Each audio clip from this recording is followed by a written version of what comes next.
À la base, je suis juriste en droit de l'environnement. J'ai travaillé pas mal pour Notre Affaire à tous. Donc, j'étais juriste de l'association qui a lancé l'affaire du siècle. Et plus particulièrement, chez Notre Affaire à tous, je m'occupais d'accompagner des collectifs en lutte sur le terrain dans des recours juridiques contre des projets imposés et polluants. À ce titre, j'ai notamment participé à la campagne Super Locale qui visait déjà à relier les luttes, qui a créé notamment la carte reporter des luttes locales sur le terrain. Et en tout cas, moi, j'ai eu l'impression que ça faisait sens d'aider les collectifs en lutte contre les projets imposés et polluants.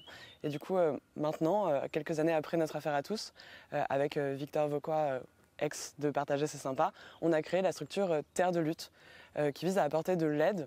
Ça peut être des supports de formation, de communication, mais aussi de mobilisation et de réseau aux luttes locales qui sont partout sur le terrain et qui se battent contre les projets injustes et toxiques qui maintenant, sur la carte reporter, sont plus de 400 en France.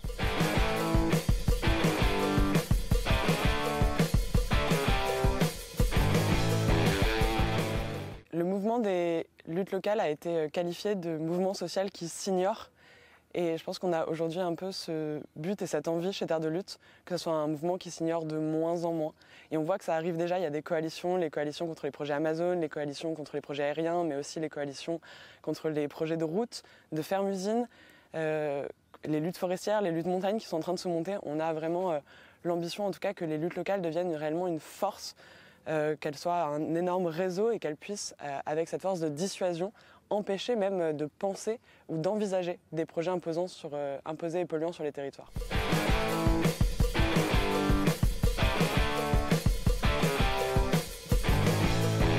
Les luttes locales aujourd'hui elles sont disséminées, parfois elles sont vraiment seules, il y a des petits collectifs qui se montent, qui ont peu de moyens.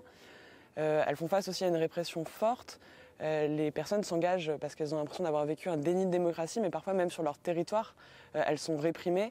Elles sont parfois pas prises au sérieux, elles manquent d'outils de plaidoyer. Aujourd'hui, c'est réellement une difficulté d'aller outiller toutes ces luttes. Elles sont très nombreuses, on les connaît pas forcément, elles n'ont pas toutes accès à des systèmes de communication comme les réseaux sociaux, etc. Nous, ça c'est notre grande difficulté de voir en fait cette multiplicité d'acteurs à aider et en fait comment aussi on arrive à créer des outils communs. Et donc c'est vraiment ce qu'on va essayer de faire. On a notamment créé un site qui s'appelle lutte-locale.fr qui propose des supports de formation pour toutes les luttes. Donc c'est une manière déjà de rassembler, d'aider un grand nombre de luttes au même moment. Et en plus de ça, on va essayer de créer des liants, donc d'aider des coalitions à se former pour qu'ensemble les luttes elles puissent se réunir et permettre en fait aussi une prise en compte, une montée en force qui soit commune. Et pareillement pour leur plaidoyer, afin de leur faire gagner en légitimité ou qu'elles soient plus crédibles, nous on va tenter au maximum de les mettre en contact avec des contacts presse, mais aussi de leur fournir des outils de plaidoyer ou alors de mettre en contact des luttes locales entre elles comme une lutte contre une route symbolique comme le Grand Contournement Ouest à Strasbourg, avec des collectifs qui viennent de se monter pour qu'elles puissent les unes les autres s'outiller.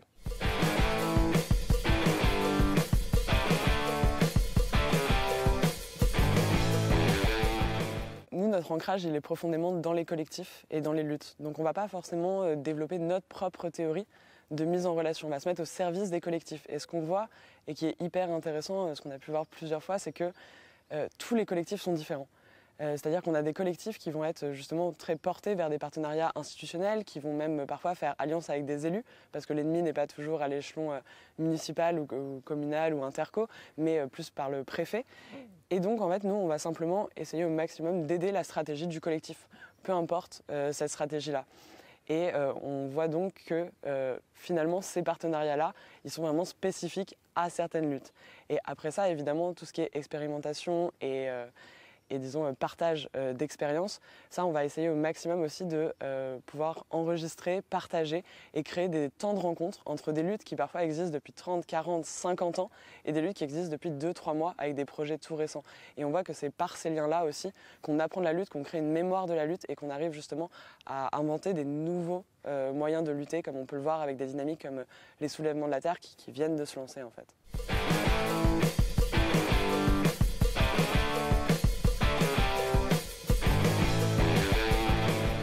Nous, quand on a créé Terre de lutte, on s'est aussi appuyé sur notre sentiment, parfois même quasiment de lassitude, face à la difficulté qu'on avait de changer l'échelle nationale.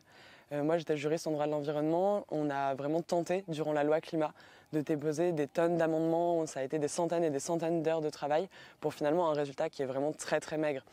Et on a l'impression, en tout cas, et c'est ça qu'on expérimente dans cette association, c'est qu'aujourd'hui, les victoires, les changements, là on arrive à grappiller, à gagner du terrain, c'est vraiment à l'échelle locale.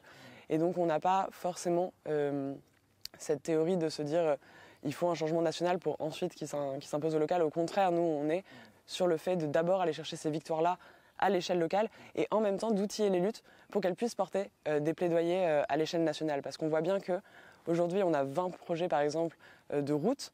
Et en fait, les 20 projets de route, ce n'est pas des enjeux locaux et ce n'est pas des petites stratégies locales. C'est vraiment des politiques nationales qui imposent le fait de rénovation routière et de mettre en œuvre ces projets.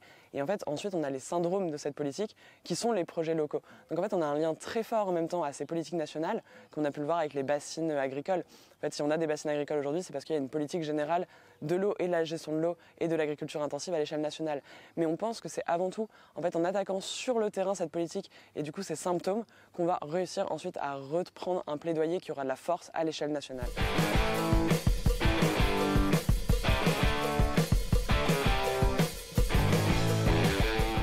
De manière générale, le hors-sol, c'est une question qu'on s'est posée, ne serait-ce que par rapport aux luttes locales, c'est-à-dire que comment une structure à l'échelle nationale peut aider des luttes locales en étant en fait, d'une certaine manière, déconnectée des réalités de terrain. Nous, avec l'association Terre de Lutte, on a mené une étude qui s'appelle Les David s'organisent contre Goliath, qui allait en fait interroger 80 collectifs partout sur le terrain pour leur demander justement les besoins, d'où ils venaient et comment on pouvait les aider.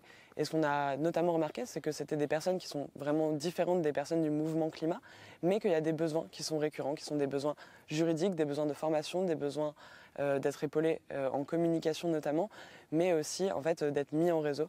Et c'est ça qu'on va essayer de faire en fait en créant ces réseaux-là.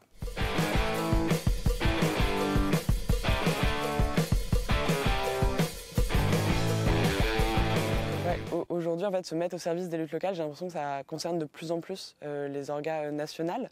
Et c'est une bonne chose, mais je pense qu'on a encore énormément à offrir. En fait, justement, les publics des luttes locales ne sont peut-être pas des publics qui ont accès au réseau de ces organisations-là. Et je pense qu'il y a un réel enjeu que les organisations qui peuvent être en réseau avec la Confédération paysanne, avec des avocats en droit de l'environnement, avec des médias nationaux, se mettent au service de ces luttes de terrain. On voit en fait que c'est là où il y a réellement des victoires. Dans les 3-4 derniers mois, on a eu une petite dizaine de victoires contre des entrepôts Amazon, contre des surf parks, au jardin ouvrier d'Aubervilliers, ne serait-ce qu'avant-hier. En fait, on gagne du terrain et c'est là où ça marche. Et donc je pense que c'est vraiment ici qu'on doit mettre tous les efforts aujourd'hui.